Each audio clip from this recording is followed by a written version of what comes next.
మరి వారేమంటారో నాకు అర్థం కాదు. మీరు గరికపాటేని గడ్డిని అంత తేలిక చేయవలసిన అవసరం లేదండి.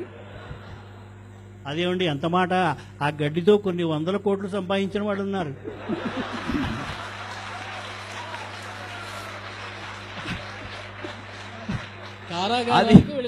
అది ఈ కాలంలో. ఆ కాలంలో గడ్డి చాలా ఉపయోగపడే పనులు చేసింది.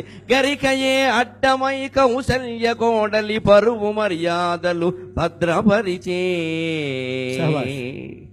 రావణాసురుడితో మాట్లాడటం ఇష్టం లేక సీతమ్మ వారు గడ్డి పరకని అడ్డం పెట్టుకుని మాట్లాడింది. ఆ వేళ గరికపాటి లేకపోతే ఆవిడ పరిస్థితి ఏమిటి? గరికయే అడ్డమై కౌశల్య కోడలి పరువు మర్యాదలు భద్రపరిచే. గరికయే మంత్రమై కమలాక్షుతంత్రమై దుష్ట జరాసంధు దునిమివైచే. గరికయే మంత్రమై కమలాక్షుతంత్రమై దుష్ట జరాసంధు దునిమివైచే. గరికయే పూజ్యమై గణచతుర్థుల నాడు గణపతి పాద నిక్వాణమయ్యే. గరికయే పూజ్యమై గణచతుర్థుల నాడు గణపతి పాద నిక్వాణమయ్య. గరికయే మెరికయే ఘన కుశగ్రమ్మునై అవధాన ప్రతిభకు అద్దమయ్యే. పుట్టదేవర కొమురయ్య పుట్టినిల్లు. కుమారస్వామి పుట్టింది గడ్డి పరకలలో కదా, శరవణ భవ. పుట్టదేవర కొమురయ్య పుట్టినిల్లు తాపసుల చేతి బ్రహ్మాస్త్రధారణము. తాపసుల చేతి బ్రహ్మాస్త్రధారణము. బ్రహ్మాస్త్రం అంటే గాయత్రి మంత్రం గడ్డి పరక. పుట్టదేవర కొమురయ్య పుట్టినిల్లు తాపసుల చేతి బ్రహ్మాస్త్రధారణము. అట్టి శతమూల నట్టింట పుట్టియుంట. అట్టి శతమూల నట్టింట పుట్టియుంట నేనిట సహస్ర పరమావధానినైతి. సహస్ర పరమాదేవి శతమూల శతాంకుర. రామకృష్ణ కవీంద్ర.